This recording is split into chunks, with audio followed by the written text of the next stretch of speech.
अब देखो, अब लेंगे energy stored in a capacitor. Capacitor में कौन सी एनर्जी स्टोर करते हैं अपन? इलेक्ट्रिकल एनर्जी, चार्ज स्टोर करते हैं। ठीक है, तो ये समझो चार्ज है अपना, सॉरी कैपेसिटर है अपना। एक प्लेट ये है P1, ये है प्लेट P2 और ये ग्राउंड पर कनेक्ट कर दिया। अभी खाली है चार्ज, तो चार्ज कितने हैं? 0। अब उसमें चार्ज ऐड कर रहे हैं। कितने चार्ज ऐड करने हैं? Q। टोटल चार्ज कितने करने हैं? Add Q। तो अपन एक साथ में वो चार्ज ऐड नहीं कर सकते। जैसे बाल्टी भरी हुई है अपने पास, ठीक है, अपन डाल रहे हैं तो इक्वल स्टेप में डालेंगे, धीरे धीरे धीरे धीरे फ्लो होगा, या तो स्पीड से या स्लो, और जैसे भी होगा इक्वल स्टेप से पानी उसमें से फ्लो होगा। सेम यहाँ पे जब चार्ज ऐड करेंगे तो अपने को क्या इक्वल स्टेप्स में ऐड करना पड़ेगा। तो मान लो इक्वल स्टेप है dq, ठीक है, तो वर्ड्स में लिखना we have to charge capacitor. अभी क्या है? Charge 0। We have to charge capacitor from 0 to q। Total charge कितने करने हैं? q in equal steps of dq। dq dq dq ऐसे ऐड करने हैं। चलो ठीक है, दिख रहा समझ में? तो dq dq dq dq ऐसे चार्ज ऐड करते जाने हैं अपने को।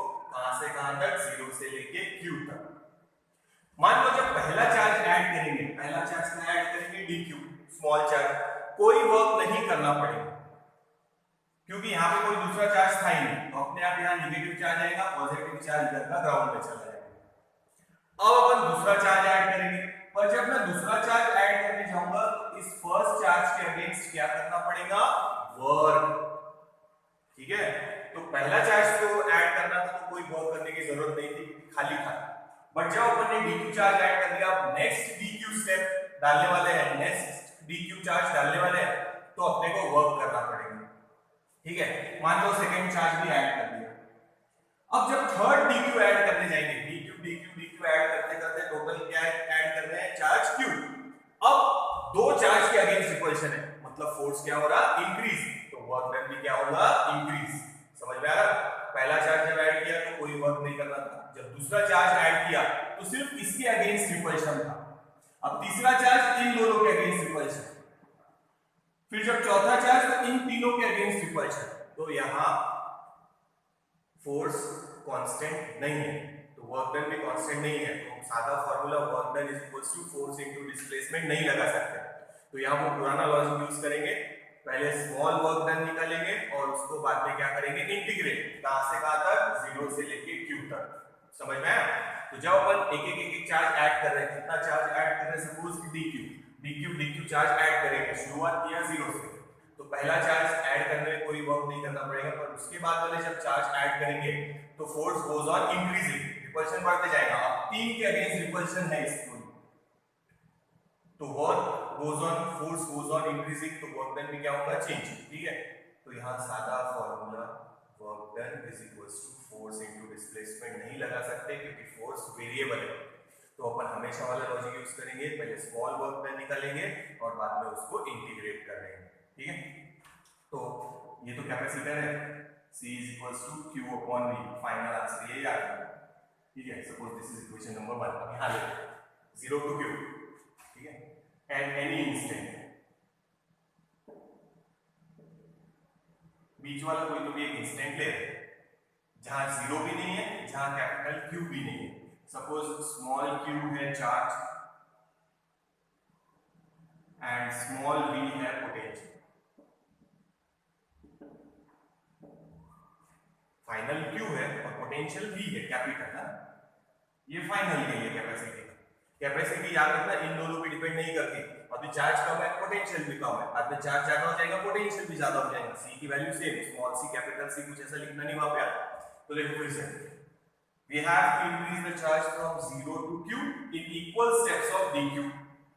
ठीक है, समझा नहीं? ठीक है, एट एनी इंस्टेंट, बीच वाला कोई भी इंस्टेंट लो जहां चार्ज अभी पूरे 0 भी नहीं है ना टोटल q है, समझो q है, स्मॉल q, और पोटेंशियल अभी स्मॉल में, तो कैपेसिटी का फार्मूला हो जाएगा C is equals to capital C है, चार्ज कम है, पोटेंशियल भी कम है, बाद में चार्ज बढ़ जाएंगे, पोटेंशियल भी बढ़ गया, और कैपेसिटी क्या रहेगी? कांस्टेंट। कैपेसिटी क्या पे डिपेंड करता है? एरिया यानी shape and size and separation between the two plates, तो वो चेंज कर नहीं रहे, तो सी कांस्टेंट है अभी यहाँ पे, ठीक है। हाँ ये ना, अब यहाँ पे है, अब एक्स्ट्रा चार्ज कितना ऐड करना है, dq, so work done will be v small v into dq। ये फॉर्मूला है यहाँ से, तो यहाँ रीजन डाल सकते हैं, v is equals to w upon q, potential का फॉर्मूला हुआ ये चैप्टर में। अच्छा, v is equals to w upon q, ठीक है। ये तो टोटल वर्क डन के लिए क्या करेंगे, इसको इंटीग्रेट करेंगे, कहां से कहां तक, 0 से लेके q तक। v की वैल्यू यहां से डालो, क्या आएगी, q अपॉन c, ठीक है। इनको इंटरचेंज कर दिया, तो लिख लो यहाँ पे, implies v is equals to q upon c, ठीक है।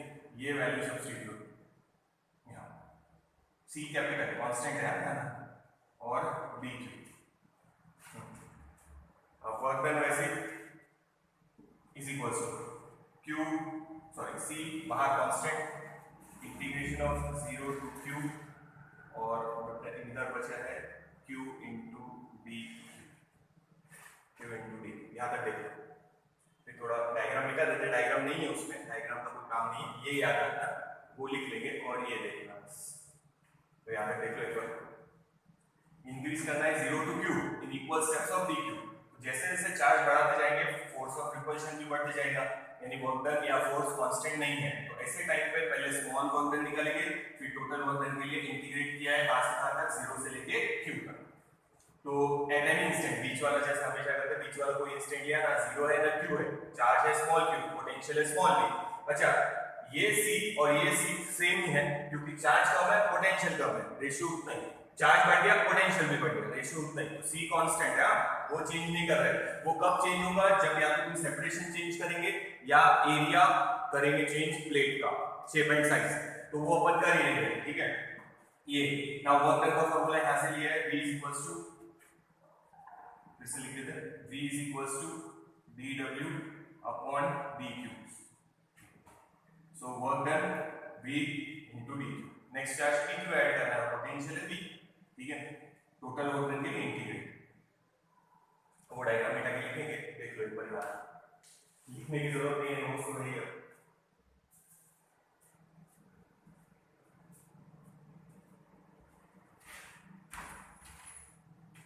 ठीक है, इसको डायग्राम मिटा है, और ये फाइनल में याद रखना, c is equals to q upon v, ये लिख लेंगे फिर से, डायग्राम नहीं है उसमें,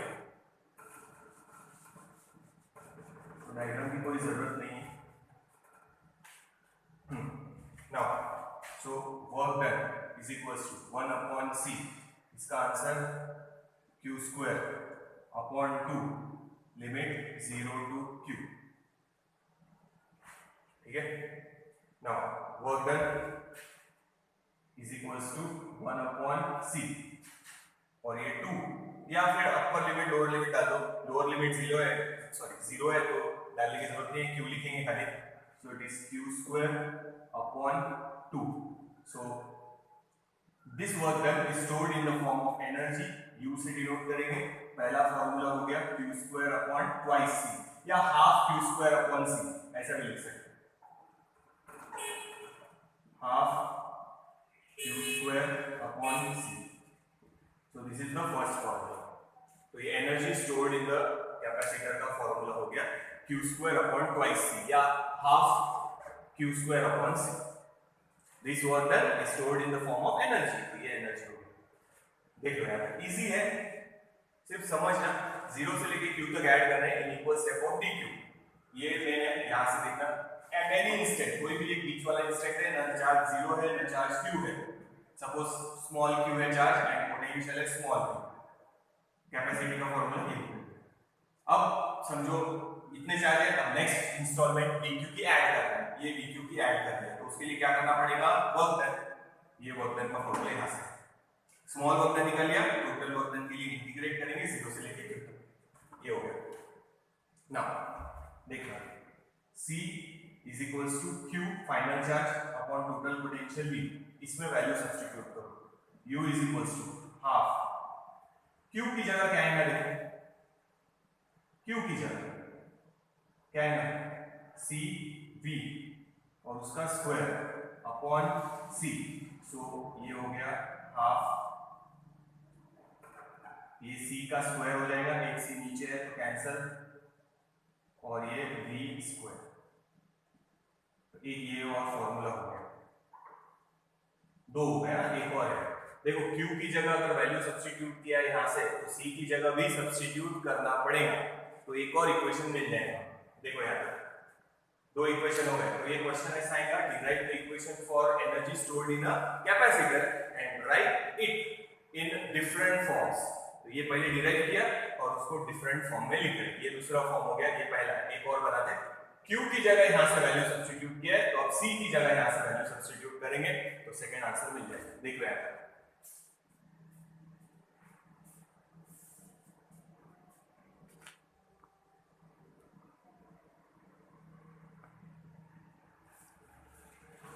ठीक है। देखो यहां सब्स्टिट्यूट कर रहे हैं, ये वैल्यू किसमें डाल रहे हैं, U is equals to half Q square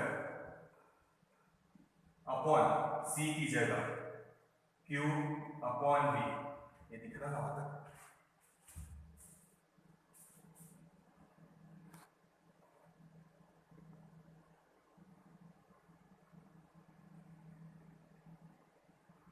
ठीक है। देखो C की जगह Q अपॉन V, ये Q और ये Q एक कैंसिल, तो U is equals to half, ये Q कैंसिल है, Q V। तो ये तीसरा फॉर्म हो गया, तो तीनों फॉर्म हो गए। पहले Q की जगह वैल्यू डालिए, फिर C की जगह यहां से वैल्यू डालिए, ये हो गया। तो पहला फॉर्म है half Q square upon C, दूसरा है हाफ CV स्क्वायर, और ये है half Q into V। So these are the three different forms for equation of energy stored in a capacitor. Note बाकी एक छोटी सी वो देखते हैं।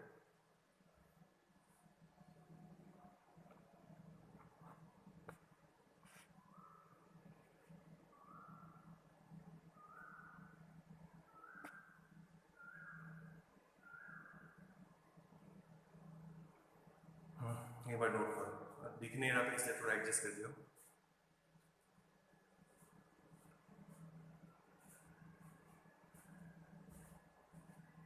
इंपॉर्टेंट क्वेश्चन है, एग्जाम में भी आया हुआ है, 3 मार्क की, पुराने सिलेबस में था, एग्जाम में आया है, तुम लोग के टाइम भी आ सकता है।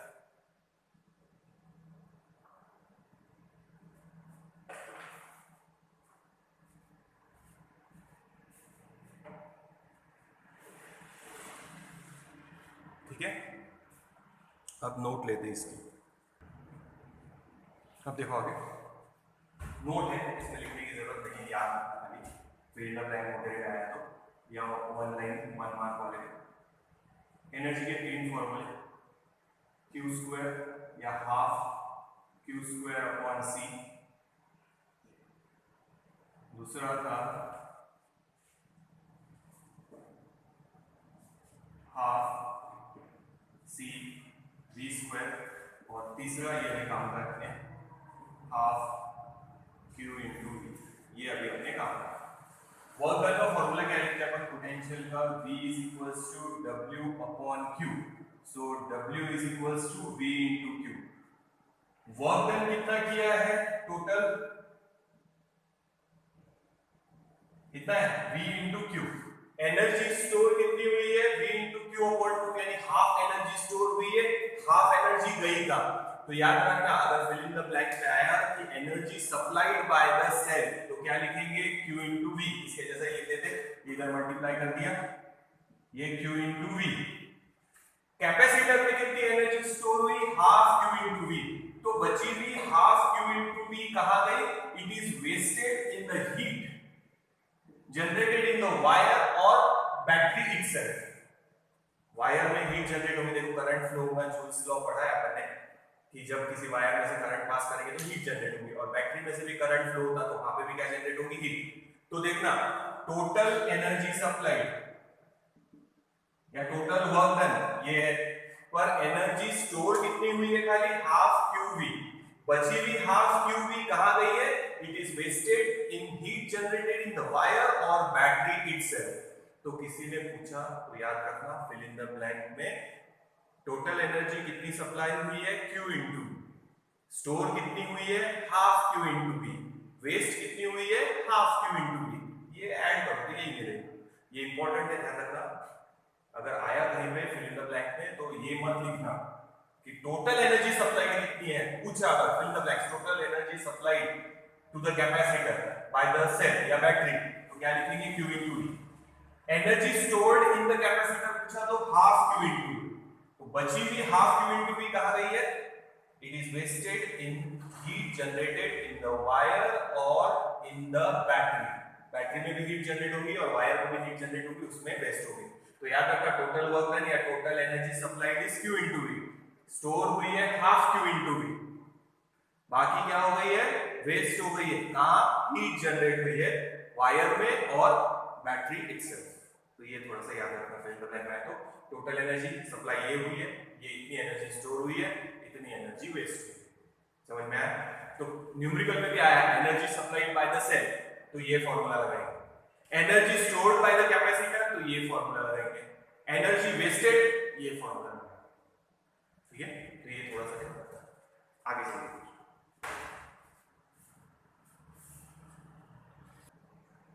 अब देखो नेक्स्ट टॉपिक, यानी कैपेसिटर का लास्ट टॉपिक है, समझो displacement current I D, displacement का डी, ठीक है। अब डिस्प्लेसमेंट करंट क्या होता है समझना। सपोज ये है कैपेसिटर, इसको लगा दिया अपन ने डीसी सोर्स, डीसी सोर्स पता है, डायरेक्ट करंट, वोल्टेज समझो V है, डीसी सोर्स लगा दिया। अब डीसी सोर्स में जब करंट फ्लो होगा, समझो यहाँ जो करंट फ्लो हो रहा उसको नाम दे दिया अपन ने IC। जैसे ही आप बैटरी लगाएंगे करंट फ्लो होना शुरू हो जाएगा, ठीक है, और फ्रैक्शन ऑफ टाइम में वो पीक वैल्यू पे पहुंच जाएगा। So IC is the current due to free electrons, free electrons की वजह से जो करंट फ्लो हो रहा वो है IC। अब इसमें डाइलेक्ट्रिक स्लैब रखेंगे, जो कौन से मटेरियल से बना है, कौन से मटेरियल से बना है, इंसुलेटिंग मटेरियल, मेटल रख नहीं सकते, पहले बताया इंसुलेटिंग मटेरियल है। अब यहां से करंट यहां कैसे फ्लो होगा, तो जैसे ही अपन डाइलेक्ट्रिक स्लैब को, या पोलर डाइलेक्ट्रिक या नॉन पोलर डाइलेक्ट्रिक, दो टाइप के हैं, चाहे पोलर हो चाहे नॉन पोलर हो, जब आप उनको दो प्लेट्स के बीच में रखेंगे कैपेसिटर की, तो वहां पे क्या डेवलप होंगे, पोल्स, पोलराइजेशन होगा, तो ऐसा डेवलप हो जाएगा। देखो ये समझो एक एक ही बना रहे, अभी टेक्स्ट बुक में नहीं है, इस डायग्राम में नोट्स में सिर्फ समझाने के लिए बता रहा हूं, ठीक है।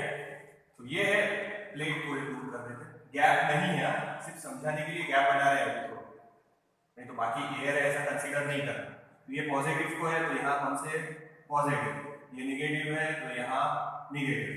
तो अंदर जो मटेरियल है, देखो पोलर डाइलेक्ट्रिक में ऐसे बताया जाता है, positive negative, positive negative, negative positive, random थे ना, पॉजिटिव नेगेटिव। और नॉन पोलर में ऐसे बताया है, centre of positive charge coincide with the centre of negative charge, समझे। अब ये पोलर डाइलेक्ट्रिक है और ये नॉन पोलर है, देखना लगे तो वो वीडियो एक बार वापस से, पोलर एंड नॉन पोलर। जब आप इनको दो प्लेट्स के बीच में रखेंगे तो उनके मॉलिक्यूल स्ट्रेच होंगे, ठीक है, और एक डायपोल तैयार होगा और इनके मॉलिक्यूल अरेंज होंगे और दोनों की डायग्राम ऐसी बनेगी। फिर इधर आएगा नेगेटिव, इधर पॉजिटिव, इधर नेगेटिव, इधर पॉजिटिव, इधर नेगेटिव, इधर पॉजिटिव, इधर नेगेटिव, इधर पॉजिटिव। तो ये केस में ये मॉलिक्यूल प्लेट में रखने के बाद ऐसे स्ट्रेच हो गए, ठीक है, स्ट्रेच हो गए, और ये मॉलिक्यूल अरेंज हो गए, ठीक है। तो दोनों भी केस में चार्ज का क्या हुआ, डिस्प्लेसमेंट, चार्ज का क्या हुआ है, डिस्प्लेसमेंट। तो डाइलेक्ट्रिक में चार्ज डिस्प्लेस हुए, उसकी वजह से करंट फ्लो हो रहा, तो उसको बोलते हैं IB, and it is known as displacement current. समझ में आया? इसमें से जो फ्लो हो रहा वो IC, फ्री इलेक्ट्रॉन की वजह से। अब यहां कोई फ्री इलेक्ट्रॉन नहीं है, फिर चार्ज आगे ट्रेवल कैसे करेंगे, तो यहाँ जो करंट है वो डिस्प्लेसमेंट करंट है। पहले मॉलिक्यूल ऐसा था नॉन पोलर में, वो स्ट्रेच हुआ इलेक्ट्रिक फील्ड की वजह से, यानी चार्ज का क्या हुआ डिस्प्लेसमेंट। यहाँ पे मॉलिक्यूल ने खुद को अरेंज कर लिया ऐसे, तो भी चार्ज का क्या हुआ डिस्प्लेसमेंट। तो यहाँ चार्ज के डिस्प्लेसमेंट की वजह से जो करंट है that current is called displacement current. और ये आईसी है फ्री इलेक्ट्रॉन की वजह से, पर डाइलेक्ट्रिक स्लैब में जो करंट फ्लो होगा वो चार्ज के मोशन की वजह से है, डिस्प्लेसमेंट की वजह से है, इसीलिए उसको बोलते हैं डिस्प्लेसमेंट करंट। ठीक है, ये याद रखो, ये नीचे कभी कर देते हैं। तो डायग्राम में ऐसा नहीं है, सॉलिड डाइलेक्ट्रिक स्लैब ही बनाया है और मैंने समझाने के लिए बता दिया। तो देख लो एक बार, ये हो गया डिस्प्लेसमेंट करंट।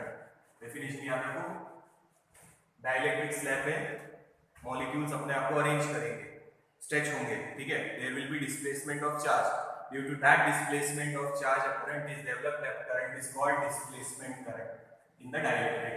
ठीक है, फ्री इलेक्ट्रॉन्स नहीं है वहां पे, हाँ, तो चार्ज किसकी वजह से फ्लो हो रहा है डिस्प्लेसमेंट की वजह से, करंट किसकी वजह से डिस्प्लेसमेंट की वजह से, so it is called displacement current. ठीक है, एक बार देख लीजिए,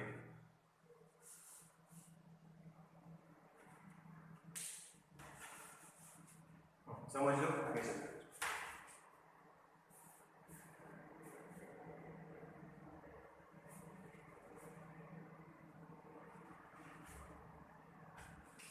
देखना तो पॉइंट में वेट करना, ध्यान।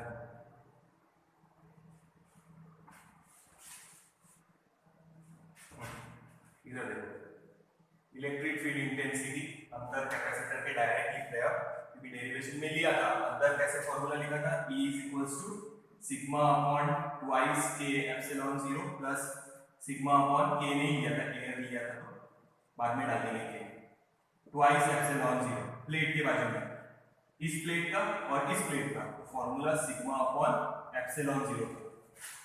देख लेना होगा ये डेरिवेशन, ठीक है। तो यहाँ डायरेक्ट लिख रहे हैं E is equals to sigma upon epsilon 0 और साथ में लिख रहे हैं के क्यों लिखा है, क्योंकि डाइलेक्ट्रिक स्लैब है बीच में, ठीक है, के एप्सिलॉन 0। अगर डाइलेक्ट्रिक स्लैब हटा देंगे तो इस के की वैल्यू हो जाएगी 1। सिग्मा की जगह चार्ज अपॉन एरिया, सिग्मा का फॉर्मूला चार्ज अपॉन एरिया, समझ में आएगा, एक बार वो देख लो नोट्स में, वो डेरिवेशन में बीच में की स्टेप है ये, electric field intensity between the capacitor.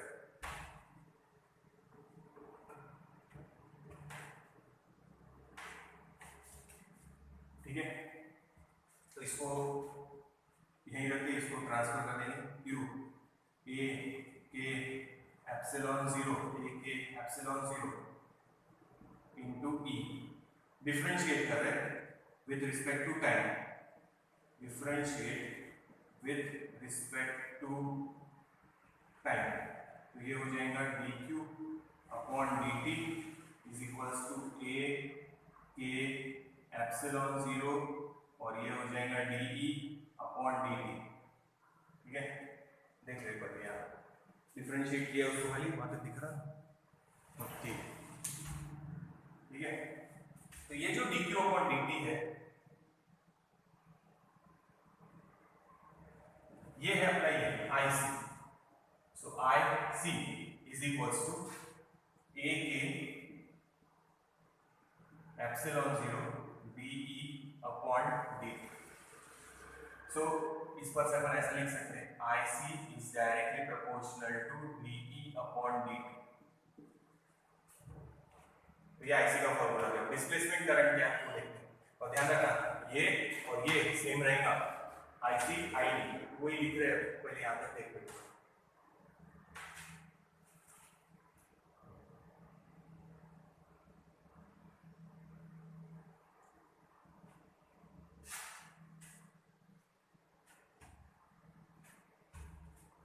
ये इलेक्ट्रिक फील्ड इसके अंदर डेवलप हो गया, ये करंट dq अपॉन dt यानी करंट, और ये डिस्प्लेसमेंट करंट है, दोनों सेम ही रहेंगे, जितना करंट यहाँ से उतना यहाँ से, पर लिखते समय अलग लिखेंगे उसको। ठीक है, यहाँ तक लिखना है, फिर मीटर है, देखो हो गया, यहाँ तक लिखिए, ये हो गया, अब ये मीटर है। अब ऐसे लिखना है कि राइट हैंड साइड, अब देखो लेफ्ट हैंड साइड में क्या था, करंट, तो राइट हैंड साइड में भी क्या होगा, करंट, ये है डिस्प्लेसमेंट करंट, दोनों सेम रहेंगे, ये और ये, तो अभी लिखते समय ऐसा लिखना, therefore we can say ID is equals to A K epsilon 0 DE upon D। Electric field change हो रही है विद रिस्पेक्ट टू टाइम, देखो बस this is the equation for displacement current, और ये इक्वेशन IC का था, तो अपन ने इसको IC लिखा था और ये इक्वेशन था, इधर करंट है मतलब इधर भी करंट है, तो ये कौन सा करंट है, डिस्प्लेसमेंट करंट। सो जहां पे BE नोट में याद रखना upon DT is not equal to 0, अगर ये 0 नहीं है सो ID is not equal to 0, तो ID तब तक रहेगा जब तक इलेक्ट्रिक फील्ड चेंज होगी with respect to time, displacement current, ठीक है, देखो तो ये हो गया अपना डिस्प्लेसमेंट करंट। सिंपल है, E is equals to sigma upon K epsilon 0 electric field intensity inside the capacitor, sigma की जगह Q upon A लिखा है, charge per unit area, surface charge density है, चार्ज अपॉन एरिया, फिर differentiate किया है ये, इसको IC लिखो पहले, ठीक है, हो गया, फिर बोलना राइट हैंड साइड, अगर लेफ्ट हैंड साइड में करंट है तो राइट हैंड साइड में भी करंट है, and that current is displacement, ये चार्ज फ्लो हो रहा है विद रिस्पेक्ट टू टाइम, तो इसको IC लिखा था। अब इधर अगर IC है तो ये भी कोई करंट होगा, इक्वेशन अगर इधर का करंट है तो इधर का भी डायमेंशन का क्या आएंगे, करंट के, तो वो है डिस्प्लेसमेंट।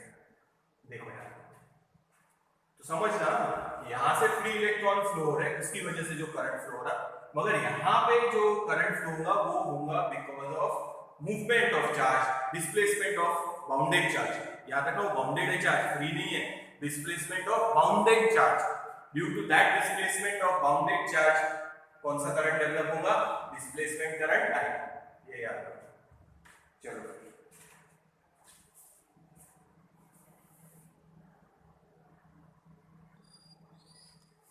देखो छोटी सी नोट है, याद रखो, ये प्लेट पैरेलल प्लेट कैपेसिटर,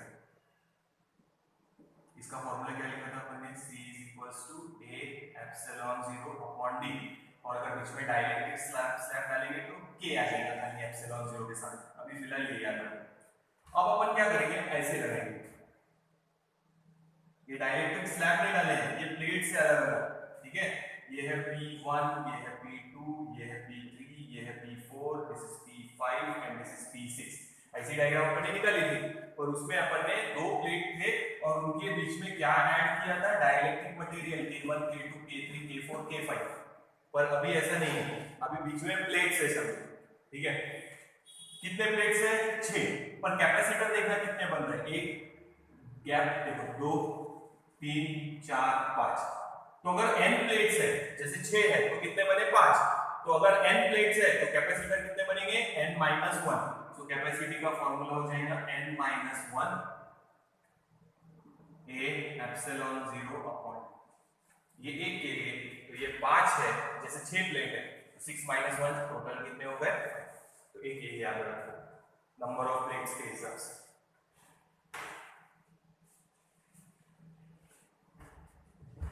ठीक है, ये डाइलेक्ट्रिक स्लैब अलग अलग नहीं है, वो अलग था, यहाँ पे अपन ने अलग अलग प्लेट्स रखे हैं, एक प्लेट, दूसरी प्लेट, तीसरी प्लेट, चौथी प्लेट, पांचवी, छठी प्लेट, और बीच में एयर ही है, कोई डाइलेक्ट्रिक मटेरियल ऐड नहीं किया, तो वो अलग था, ये अलग है, तो जितने प्लेट है उससे एक कम कैपेसिटर, तो 6 है तो n-1 यानी 5 कैपेसिटर, एक की capacity A epsilon 0 upon D, देखिए, ठीक है, ये याद रखना प्लेट्स का आया तो,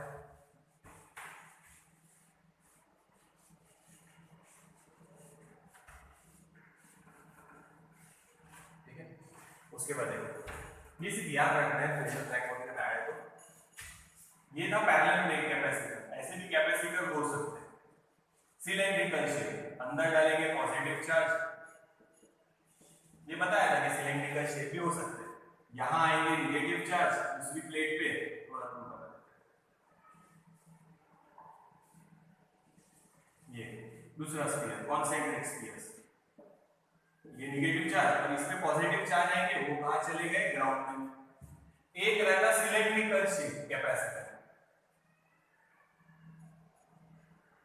ये एक, ये बाहर वाला दूसरा, जैसे दो प्लेट वैसे दो सिलेंडर, इस पे डालेंगे पॉजिटिव चार्ज, इधर आएंगे नेगेटिव चार्ज, और यहां से बचे हुए चार्ज कहां चले जाएंगे, ग्राउंड। जैसे पैरेलल प्लेट कैपेसिटर था, ये पहली प्लेट ये दूसरी प्लेट, इस पे डालेंगे पॉजिटिव चार्ज, इस पे आएंगे नेगेटिव चार्ज, इधर के पॉजिटिव चार्ज कहां चले गए थे, ग्राउंड में। तो इसका फॉर्मूला था C = A एप्सिलॉन 0/V। और डाइलेक्ट्रिक मटेरियल ऐड करेंगे तो यहाँ क्या जाएगा K, पर डाइलेक्ट्रिक मटेरियल पूरा ऐड करना, पूरा ऐड करेंगे तो यहाँ K है, फुल्ली कंप्लीटली फिल्ड। ठीक है, देख लो एक बार।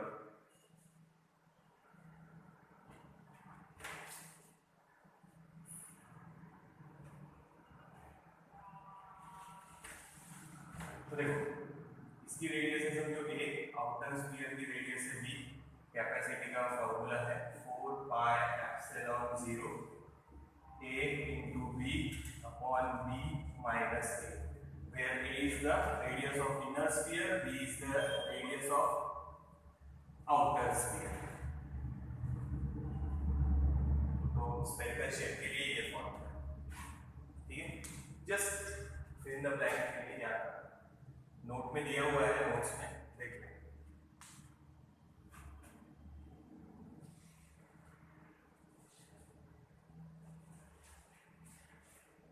इसका C = 2 pi epsilon 0, L is the length, log to the base E B upon A। तो वैसे यहाँ A is the radius of inner cylinder and B is the radius of outer cylinder। तो ये कैपेसिटी का formula इसका है, इसका है 4 pi epsilon 0 A into B upon B minus A। A is the inner radius, radius of inner sphere, B is the radius of outer sphere। यहाँ A is the radius of inner cylinder, B is the radius of outer cylinder। ये है spherical shape capacitor, ये है cylindrical shape capacitor, और ये है parallel plate capacitor. इसका formula derive किया है, इन दोनों पे डेरिवेशन नहीं है। ये फॉर्मूला याद रखो, 2 pi epsilon 0 L log to the base E, E है B upon B पता है, outer radius A, inner radius. तो ये दो फॉर्मूले याद रखो।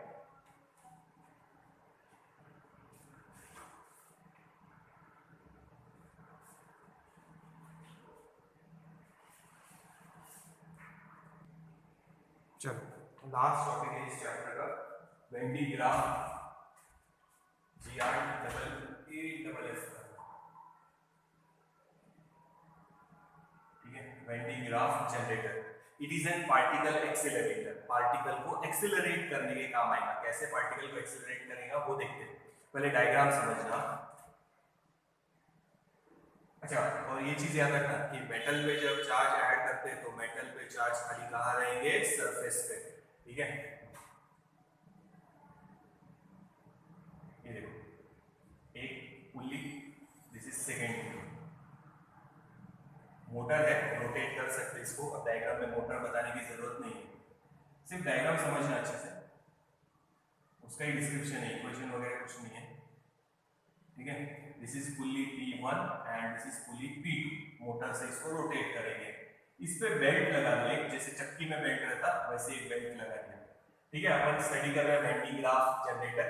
ये साइंटिस्ट का नाम है, उन्होंने जो जनरेटर बनाया वो जनरेटर यहाँ वो नहीं है, ये पार्टिकल एक्सेलरेटर है। ये क्या है, पार्टिकल एक्सेलरेटर। तो देखना, तो दो पुल्लीज है P1 एंड P2, और उस पे एक नॉन कंडक्टिंग बेल्ट लगा दिया, made up of non conducting material, silk बोलो या रबर बोलो। ठीक है, तो ये बेल्ट अब पुली रोटेट करेंगे तो ये बेल्ट ऊपर जाएगा और ये नीचे आएगा, गोल घूम रहा है ना ऐसा। ठीक है, यहाँ पे मेटल ब्रश है, अपने घर में यूज करते हैं वो ब्रश नहीं है, वैसे ही टाइप में मेटल ब्रश। यहाँ लगाएंगे high tension battery.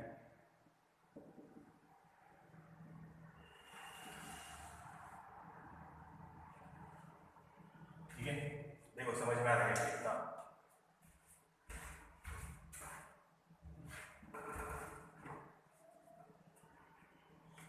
Simple arrangement समझना, वही वर्ड्स में लिखना है ये।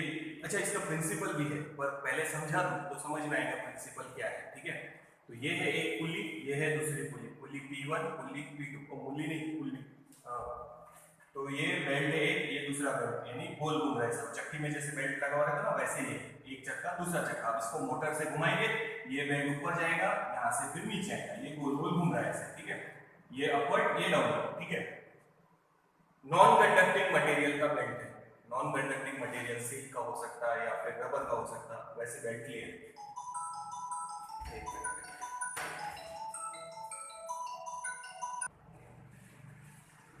ठीक है, तो देखो फिर से pulley P1 pulley P2 belt से कनेक्टेड है, इसको मोटर ड्राइव करेगी। मोटर की डायग्राम नहीं बनाना है, बेल्ट ऐसा रोटेट होगा, ठीक है। ये बेल्ट ऊपर, ये बेल्ट नीचे, ऐसा राउंड, ठीक है।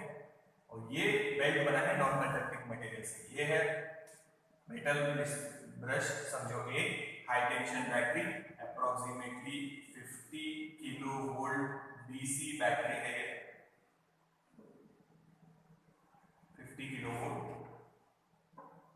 डीसी बैटरी, ठीक है। अब ये क्या करेगा, यहाँ पे पॉजिटिव चार्ज स्प्रे करेगा। क्या स्प्रे करेगा? पॉजिटिव चार्ज यहाँ पे। अब ये पॉजिटिव चार्ज बेल्ट के साथ ऊपर जाएंगे और यहाँ पे दूसरा मेटल ब्रश है, समझो सी, वो उनको कलेक्ट कर लेगा और एक मेटल डोम पे ट्रांसफर करेगा। किस पे ट्रांसफर करेगा? मेटल डोम।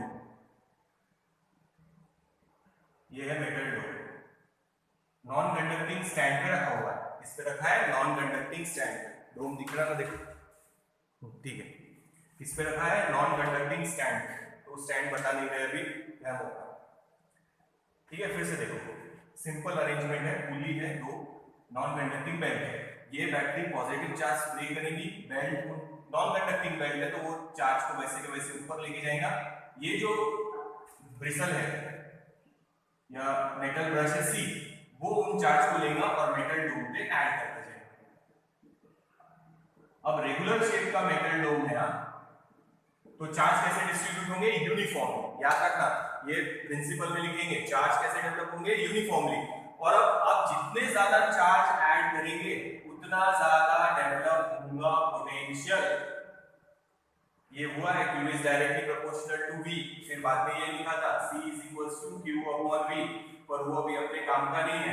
तो आप जितने ज्यादा चार्ज यहाँ, देखो सिंपल अरेंजमेंट है, ये चार्ज स्प्रे कर रहा, बेल्ट ऊपर लेके जा रहा, C वाला बेल्ट जो ब्रश है वो कलेक्ट करके डोम को दे रहा, देखो डोम को कनेक्टेड है।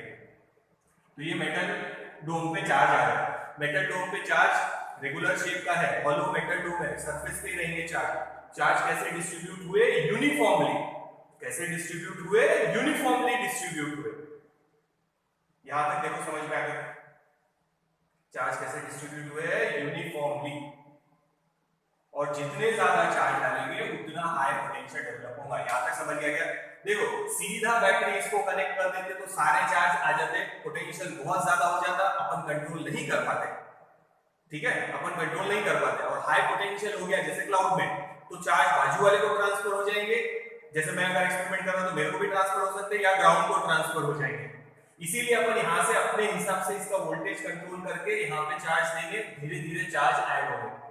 जितना वोल्टेज चाहिए उतना चार्ज रखेंगे, पोटेंशियल ज्यादा चाहिए चार्ज बढ़ा देंगे, पोटेंशियल कम चाहिए चार्ज कम देंगे, ठीक है। तो ये ऐसा अरेंजमेंट समझ में आया यहाँ पे। अब देखना, यहां एक मेटल प्लेट ले लेंगे और उसको एक ट्यूब में सील कर देंगे, इवैक्यूएटेड ट्यूब में।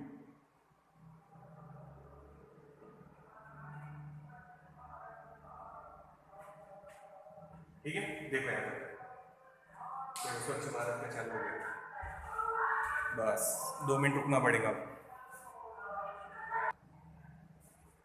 तो फिर से देखो, high tension battery 50 kilo volt के करीब है, डीसी बैटरी है, दिख रहा हूं। ये ब्रश है मेटल ब्रश A, ये कलेक्टर मेटल ब्रश C, पुली P1 P2, बेल्ट रोटेट होगा, चार्ज यहाँ स्प्रे होगी पॉजिटिव, ये ऊपर जाएंगे चार्ज, C कलेक्ट करके डोम को ट्रांसफर कर देंगे। यहाँ अपन ने प्लेट लगा दिया। अब यहाँ कौन सा चार्ज है? देखो पॉजिटिव। अगर मैं यहाँ एक पॉजिटिव चार्ज रखूं, जैसे प्रोटॉन या ड्यूटेरॉन जिसके इलेक्ट्रॉन निकाल लिए, ठीक है, या अल्फा पार्टिकल पॉजिटिवली चार्ज, तो ये पॉजिटिव चार्ज इस पॉजिटिव चार्ज को रिपेल करेंगे और ये मूव होगा, इसकी वेलोसिटी बढ़ जाएगी, पार्टिकल एक्सेलरेट हो गया और टारगेट को जाके हिट करेगा। बस सिंपल लॉजिक, देखो हो गया पार्टिकल एक्सेलरेटर। अब जितना ज्यादा पोटेंशियल रखेंगे उतना ज्यादा रिपल्शन यानी उतनी ज्यादा वेलोसिटी। हाई वेलोसिटी चाहिए हाई पोटेंशियल रखो, लो वेलोसिटी चाहिए लो पोटेंशियल रखो। देखो सिंपल अरेंजमेंट समझ में आया। बैटरी ने चार्ज स्प्रे किए, नॉन कंडक्टिंग बेड ऊपर लेके जाएगा, डोम पे चार्ज ऐड होते जाएंगे। डोम पे चार्ज ऐड हो रहा है मतलब उसका पोटेंशियल भी क्या हो रहा है, इंक्रीज। पोटेंशियल इंक्रीज होते जाएगा, ठीक है, जैसे जैसे चार्ज ऐड करेंगे। अब ये प्लेट कनेक्टेड है यहाँ पे इसको, तो इस पे कौन सा चार्ज है, पॉजिटिव। यहाँ अपन पॉजिटिव चार्ज या आयन, पॉजिटिव आयन रखेंगे। जैसे मैंने बताया अल्फा पार्टिकल, ड्यूटेरॉन जिसके इलेक्ट्रॉन निकाल लिए, या प्रोटॉन, ठीक है, पॉजिटिवली चार्ज। अब ये पॉजिटिव चार्ज और ये पॉजिटिव चार्ज एक दूसरे को रिपेल करेंगे। जितना हाई पोटेंशियल रहेगा यहाँ पे उतना ज्यादा रिपल्शन यानी उतनी ज्यादा वेलोसिटी, और ये जाके टारगेट को हिट करेगा। सिंपल है, देखो। अब यहाँ वोल्टेज बहुत ज्यादा डेवलप होगा, of the order of 10⁷ volts, इतना ज्यादा वोल्टेज डेवलप होता। इसीलिए इसको पूरे को स्टील केज में रखेंगे, ताकि अगर चार्ज डिस्चार्ज हो, अगर चार्ज हो, ट्यूब तो बाहर निकलना पड़ेगा क्योंकि टारगेट तो बाहर ही नहीं है। अगर समझो चार्ज लिमिट से ज्यादा हो गए तो बाजू वाले को ट्रांसफर करेंगे, यानी मेरे को, तो मेरे को बचना है तो स्टील केज से कवर कर दिया, शील्डिंग। तो यहाँ स्टील कंटेनर को चार्ज ट्रांसफर होंगे, वो स्टील कंटेनर कहाँ ट्रांसफर कर देगा, ग्राउंड। बस अपना अरेंजमेंट कंप्लीट हो गया।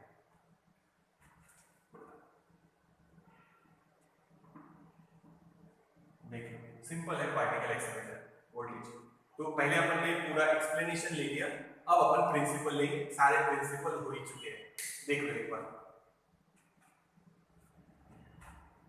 समझ में आया ग्राफ?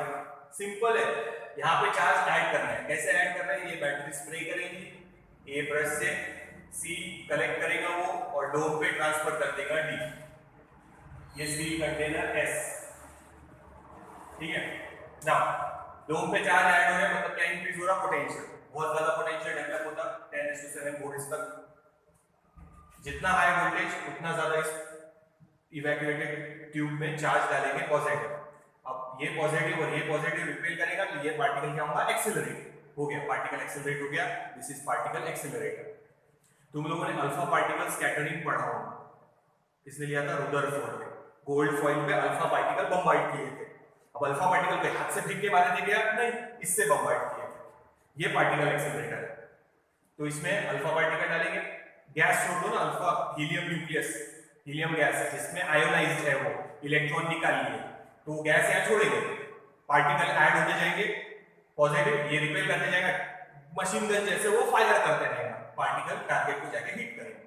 ये है अपना टारगेट, ये है समझो गोल्ड फॉइल, गोल्ड फॉइल को जाके हिट करेंगे। तो उसी पर से उन्होंने न्यूक्लियस का स्ट्रक्चर बताया था रुदरफोर्ड ने, फिर बाद में नील्स बोर ने चेंजेस किए थे वो बाद में। तो ये सिंपल अरेंजमेंट है, देखो। फिर इसके लिए प्रिंसिपल याद रखना, वोल्टेज बहुत ज्यादा है 10⁷ वोल्ट। पहला प्रिंसिपल ये है,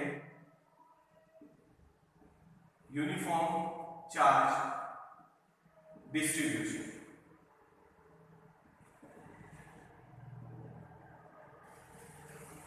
फर्स्ट यूनिफॉर्म चार्ज डिस्ट्रीब्यूशन, इस पे जो चार्ज डिस्ट्रीब्यूट होंगे मेटल डोम पे, वो कैसे डिस्ट्रीब्यूट होंगे, यूनिफॉर्मली, ठीक है। सेकेंड प्रिंसिपल ये, Q is directly proportional to V, कि जितने ज्यादा तुम चार्ज ऐड करेंगे उतना ज्यादा क्या डेवलप होगा, पोटेंशियल। दूसरा प्रिंसिपल ये, ठीक है। तो प्रिंसिपल पहले लिखना, पर मैं पहले प्रिंसिपल बोल देता, बाद में ये समझाता तो समझ भी नहीं आता। अब समझ में आ रहा है क्या हो रहा है, डोम पे चार्ज यूनिफॉर्मली डिस्ट्रीब्यूट होंगे, वो हो गया पहला प्रिंसिपल। जितने ज्यादा चार्ज डालेंगे उतना ज्यादा पोटेंशियल डेवलप होगा, वो हो गया ये। एंड थर्ड, वो अच्छा है, एक बार ये हटा देते हैं, याद रखना, यहाँ लिख देते हैं 50 किलोवोल्ट डीसी बैटरी, ठीक है ना। ये इंपॉर्टेंट है, देखना। कोरोना डिस्चार्ज, अपना वाला कोरोना नहीं, जो चल रहा है वायरस, सन का भी कोरोना रहता। आप लोगों ने सुना होगा कि वो दिखता अपने को जब सोलर इक्लिप्स होता, मून सामने आ जाता, तो राइट साइड जो दिखती राउंड रिंग वो है। या फिर मेटल पे जब हाई पोटेंशियल देंगे तो मेटल भी क्या होगा, glow, that glow is called corona discharge. तो हाई वोल्टेज है ना, तो वही अपन बोल रहे हैं कि हाई वोल्टेज दे रहे हैं बस, तो उसको नाम दिया है कोरोना डिस्चार्ज। कोरोना वायरस मत लिख देना, नहीं तो अभी 2020 चल रहा है एग्जाम में वही लिख देंगे कोरोना वायरस। कोरोना क्या है, डिस्चार्ज, मतलब हाई वोल्टेज डेवलप होगा due to that high voltage. देखना अगर आप देखेंगे उसका एग्जैक्ट मीनिंग, तो कोरोना एक तो सन का रहता, जो आउटर गैसियस कवर रहता, वो जो ग्लो होता वो, तो वो अपने को देखने को मिलता है ड्यूरिंग टोटल सोलर इक्लिप्स। ठीक है, तो मून सामने आ जाता तो उसका सिर्फ बॉर्डर दिखेगा, तो वो बॉर्डर कोरोना रहता। या आप मेटल को हाई पोटेंशियल सप्लाई करेंगे तो वो ग्लो होता, तो यहाँ हाई पोटेंशियल ही सप्लाई कर रहे हैं तो मे बी वो ग्लो या हाई पोटेंशियल के लिए बोला है उसको कोरोना डिस्चार्ज। ठीक है, तो ये हो गया हाई पोटेंशियल। उसके बाद वो चार्ज डिस्ट्रीब्यूट कैसे होंगे, यूनिफॉर्मली, और जितना ज्यादा चार्ज उतना ज्यादा पोटेंशियल। तो ये हो गया पूरा कंप्लीट। तो पहले प्रिंसिपल लिखना और फिर उसके बाद कंस्ट्रक्शन एंड वर्किंग। देखो एक बार, ये हो गया when D graph generator, use पता था पहले ये देखो। तो कोरोना का मतलब याद रखना, सन के आजू बाजू में जो गैसियस लेयर है राउंड, उसके बाहर आउटर लेयर जो ग्लो हो रही है वो, तो वो कब देखने को मिलेगी, जब सन के सामने आ जाएगा मून, तो पूरा सन ढक जाएगा, टोटल सोलर इक्लिप्स, तो उसकी खाली बॉर्डर दिखेगी, तो वो कोरोना रहता है। ठीक है, या फिर मेटल पे जब क्या ऐड करेंगे, हाई पोटेंशियल, तो वो क्या होगा, हाई पोटेंशियल की वजह से glow, that glow is called corona glow या कोरोना डिस्चार्ज। तो हाई पोटेंशियल दे रहे हैं, जो वोल्टेज रहेगा वो क्या डिपेंड करेगा, चार्ज पे, जितना ज्यादा चार्ज उतना ज्यादा पोटेंशियल, और वो चार्ज डोम पे कैसे डिस्ट्रीब्यूट होंगे, यूनिफॉर्मली। यूजेस बताता पहले देखो।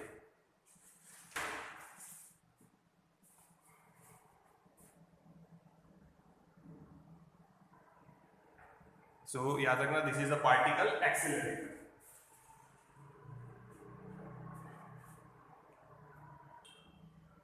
अब देखो, when D graph generator is a particle accelerator, तो न्यूक्लियर रिएक्शन,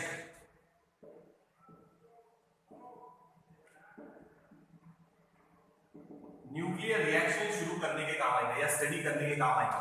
जनरली यूरेनियम लेते 23592, उस पे एक स्लो न्यूट्रॉन बम्बार्ड करेंगे, अभी न्यूट्रॉन है, प्रोटॉन भी हो सकता है, अभी न्यूट्रॉन बम्बार्ड करेंगे, तो ये बन जाएगा यूरेनियम 92 236। ठीक है, तो न्यूक्लियर रिएक्शन अगर कैरी आउट करना है तो पार्टिकल एक्सीलरेटर लगेगा। उसके बाद अब ये उसका क्या बन गया, आइसोटोप, तो आइसोटोप्स बनाने के काम आएगा। ठीक है, अब एक्चुअल में कैसा है, ये अनस्टेबल है, अगर स्टेबल होता तो ऐसे ही रह जाता, तो आइसोटोप बन जाता, बट ये अनस्टेबल है, तो ये दो इसमें डिवाइड होगा, बेरियम और क्रिप्टॉन, यानी न्यूक्लियस का वो है डिसइंटीग्रेशन।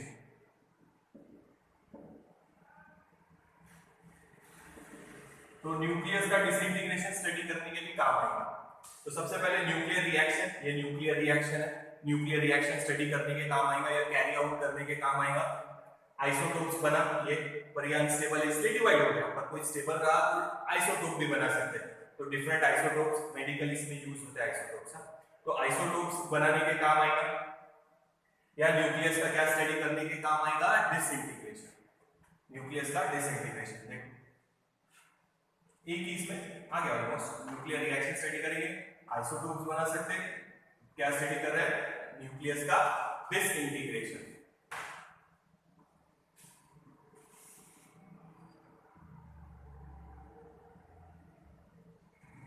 ठीक है ना, अल्फा पार्टिकल स्कैटरिंग रुदरफोर्ड ने यूज किया था, क्या स्टडी करने के लिए, न्यूक्लियस का स्ट्रक्चर।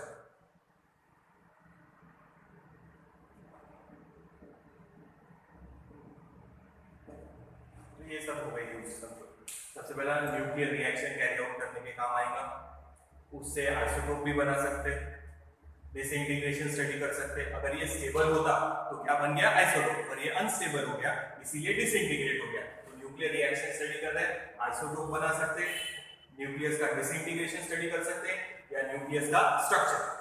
तो अपन ने जो लिया था उसमें पॉजिटिव चार्ज एक्सेलरेट होते खाली, पर नेगेटिव चार्ज अगर एक्सेलरेट करेंगे जैसे इलेक्ट्रॉन, तो स्टेरलाइज करने के काम आएंगे, डिसइंफेक्ट जैसे बोलते हैं ना।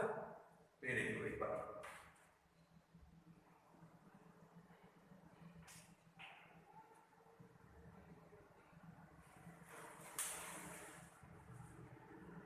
ये हो गई यूज। इलेक्ट्रॉन अगर एक्सेलरेट किया स्टरलाइज करने के काम आएगा फूड, ताकि वो ज्यादा टाइम तक प्रिजर्व हो सके। तो न्यूक्लियर रिएक्शन स्टडी करने के काम आएगा, आइसोटोप बनाने के काम आएगा, न्यूक्लियस का डिसइंटीग्रेशन, डिवाइड हो गया ना, डिसइंटीग्रेशन हो रहा, वो भी स्टडी कर सकते हैं। न्यूक्लियस का स्ट्रक्चर रुदरफोर्ड ने यूज किया था न्यूक्लियस का स्ट्रक्चर स्टडी करने के लिए। और इलेक्ट्रॉन अगर एक्सीलरेट किया तो अपन स्टरलाइज कर सकते हैं फूड मटेरियल।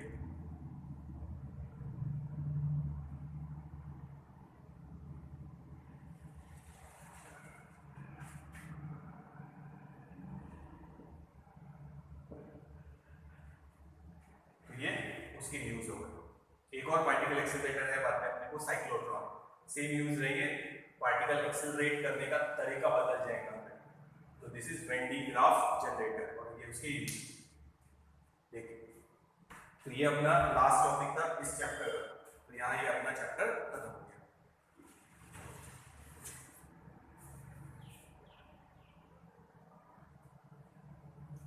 तो फिर से देख लीजिएगा, याद रखना है न्यूक्लियर रिएक्शन स्टडी करने के काम आएगा। जैसे ये है, आइसोटोप बन सकता पर ये अनस्टेबल है इसलिए डिसइंटीग्रेट हो गया। तो डिसइंटीग्रेशन स्टडी कर सकते हैं न्यूक्लियस का, या न्यूक्लियस का स्ट्रक्चर स्टडी कर सकते हैं, या इलेक्ट्रॉन एक्सीलरेट करे तो स्टेरलाइज कर सकते हैं फूड मटेरियल। ठीक है, तो ये याद रखो। तो यहाँ पे हाई एनर्जी पार्टिकल प्रोड्यूस होता, हाई एनर्जी रहती है अप्रोक्सीमेटली 10 मेगा इलेक्ट्रॉन वोल्ट। ठीक है, तो ये जो पार्टिकल एक्सीलरेट होंगे तो उसकी ये यूज होगी। ये देख लो लास्ट टॉपिक तक